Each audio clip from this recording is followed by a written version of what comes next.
100,000 กีบจะพาเถิดเงินตัวตัว100,000 กีบสาธุ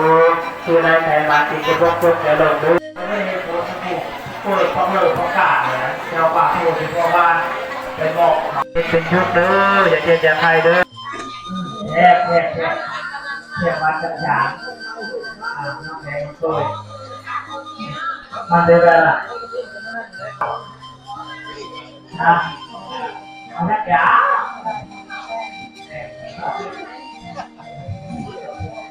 บางคนเขาตั้งเอวมาได้หมดจ่ายยาเนาะ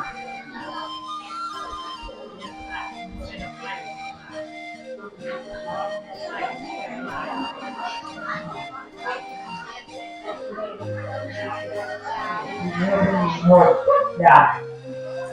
แบบเทียสแบบเทียสเฉพาะผู้ชายแบบไม่เยอะผู้หญิงโหดเนาะแต่นี่ของมะขามเนาะเป็นคนมีปัญญาผู้หญิงเป็นผู้มีปัญญาเป็นผู้มีปัญญาก็เลยไปจ้างเอ็ดหยอดเจ้าผ้าเอ็ดโง่เอ็ดหยอดเจ้าผ้าไปรักษาเป็นที่เพื่อแต่งเป็นราคาเจ้างามแต่หลังจากนั้นก็เลยไปต้นช่างว่ะแต่หลังจากมาฆ่ามนุษย์เอ็ดฉลาดนี่แล้วแหละเพื่อนจิตจางฆ่าตัวที่แม่ที่เจ้าเนี่ยติ๊กเลิกบอนั่งบองาบคนที่บองาบคนซื้อคนเอานั่งมาใช้แต่ที่จริงนั่งไปจางทางไปแล้วโดยความฉลาดของผู้หญิงอันนี้เนี่ยท่อนวันท่อนตัวยอด100,000 กีบสาธุเอามาไว้อันนี้กับเนี่ยแม่เมียวันเนาะตัวยอด50,000 กีบเมียขันก็ขอโทษตัวยอด50,000 กีบเมียแจ็คตัวยอด9,000 กีบแล้วก็เมียขอข้ามตัวยอด50,000 กีบแล้วก็เมียทิพย์บอกทิพ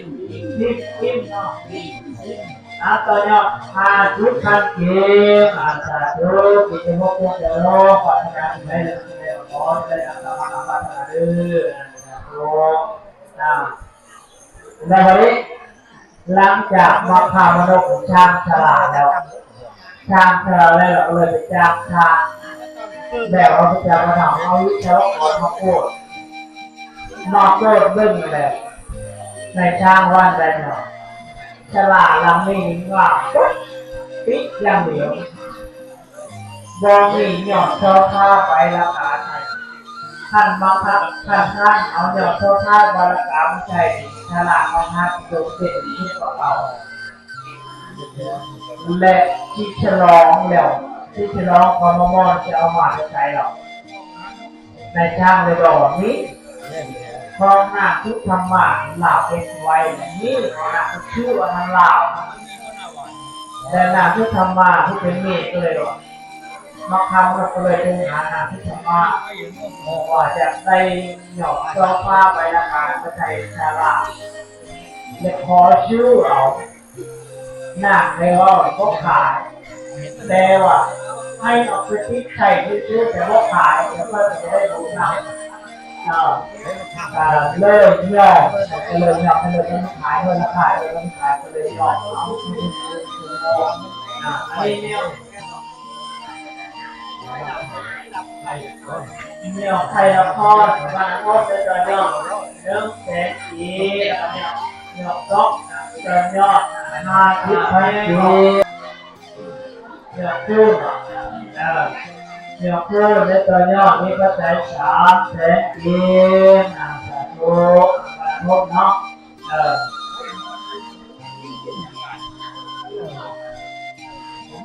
นาฬิกาไม่ออกวาสนาของเรื่องครอบครัวในตัวยอด200,000 กีบสาธุ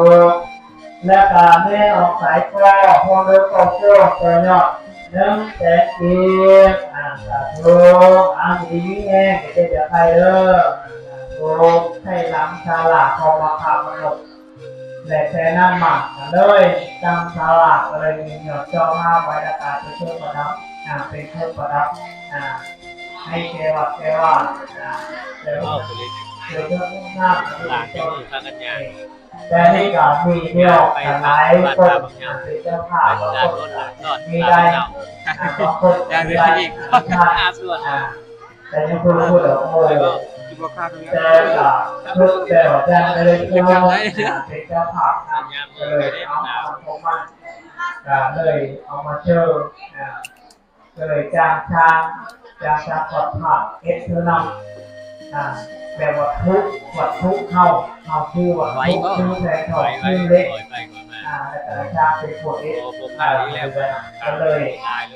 ก็เลยรุดไปนำเขาบอกเล็กไปนำจะเป็นต้นอันนี้ก็คือว่าท่านมาเป็นชื่อเนี่ยท่านมาเป็นชื่อเฉพาะนี่จะคือได้ประมาณ3 ล้าน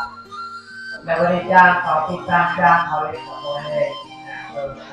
ไม่ของงานท่านก็พุทธาบรรเทาเขาตกแต่ข่าวเพื่อจำรับข่าวมาผ่านข่าว50 ล้านไม่ดู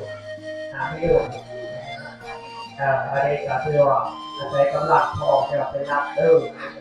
พอลงนาบุญนำ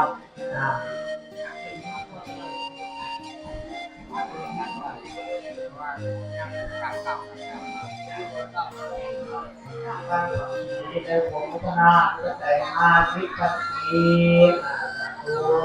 ที่เป็นผู้เลิศเป็นจากผู้เกิดโรคภัยเป็นผมใจให้รู้หลานโลเอาอันนี้ก็แม่ออกแม่ไว้บ้านคำพูดนี้โดยผมพัฒนามีปัจจัย50,000 ปีจากผู้ตรงในการทำความปรารถนาขอจงสำเร็จจากผู้และการพ่อออกเมืองสาและการไม่ออกฟันสวรรค์เรียกและการไม่ออกผู้ทอนและการไม่ออกน้ำและไม่ออกหนูอันนี้ก็เป็นเจ้าภาพเจ้าภาพเอาจับใจนักการนั่นละสบายและย้ำเดียวเขาถือไว้ตนเดิมเนี่ยเพื่อกล่าวถวายและประหยัดน้ำแต่เขาจะได้ให้ออกต้นเขาไปถวายต่อหน้าอย่างเจ้าภาพอย่างคุณเลยที่ถวายยกทุกที่ตัวชิ้นชุดตัวชิ้นชุดที่ใช้ของงานเอาพอแล้วอาม่าพายแบบนี้อาม่าพอละนี่คู่เลยดอกอาม่าจับต่อกันก็ได้นะจับต่อพอแล้วอาม่าเทว่าพอละครับเขาละเขาจะไม่ใช่ถอยครับ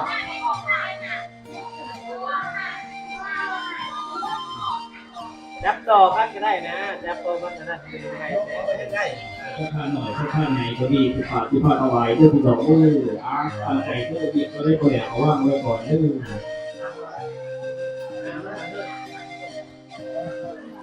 วันนี้ผู้ผ่าด้วยมาโมตัสสะ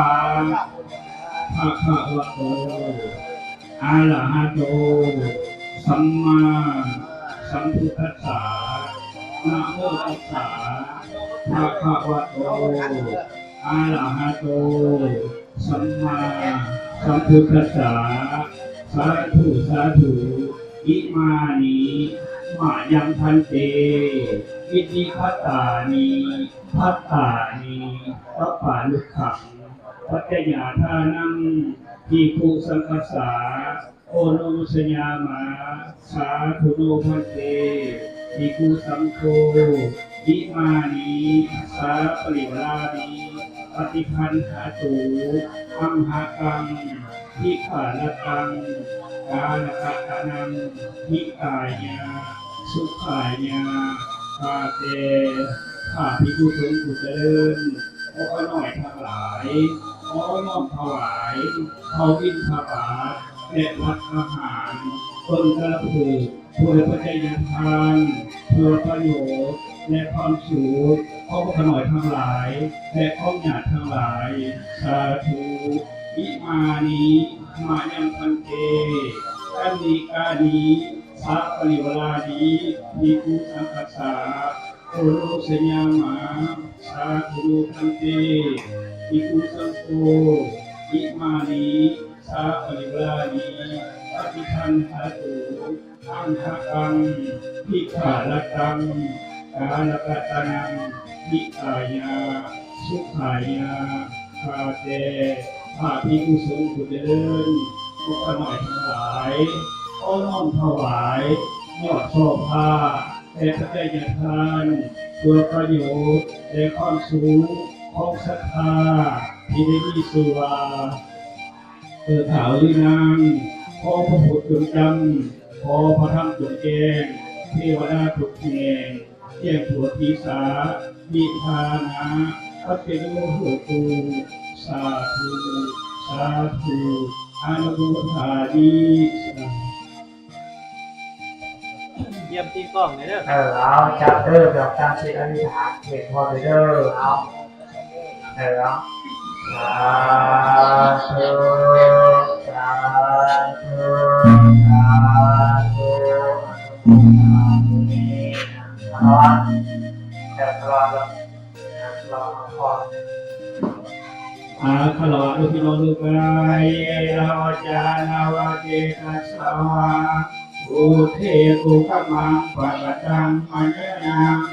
อุโตปฏิคันนันโตจะยันตังทะเลสังวริตุมาพุเทกายนาวัจานาวาเจกัสสวะสัมมิกุขมังปะกะตังมัญญังธัมโมปฏิคันนันโตจะยันตัง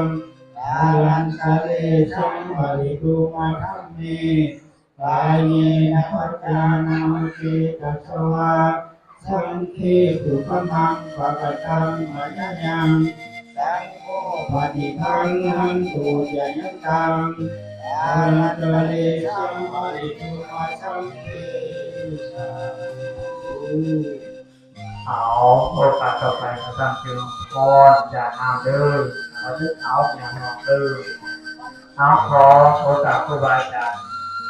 นามังกริจังโยมังคิปะเมวะสมิจันโตจะเพภูเรโตสังฆปาจันโตมะนังอัตโตจะตามณิโตติระโตยะธาทัพพิติโยวิวันจันโตจะ โมวินาชันตุมาเตภวันวันตะลายโยสุวิติยุโกภวะพิวันธนาจิริสเกจังอุทธาปัจจายิโนจันวันทันติอายุวันโนสุขังภาลังยะนะโตยะติสัมโพจายังมิทัสสิโตเปตานะทัพพะตาอุลาลาภาลังจันติปุณณามานุภาปินังตุเมหิปุญญปัจจุตามานังปะกัปติเอาบริตั้งแถวเดี๋ยวอยู่ทางพลังลุกตั้งแถวในเปิดเบอร์ระบบสามที่โน่นกับครูอาจารย์นอกกัน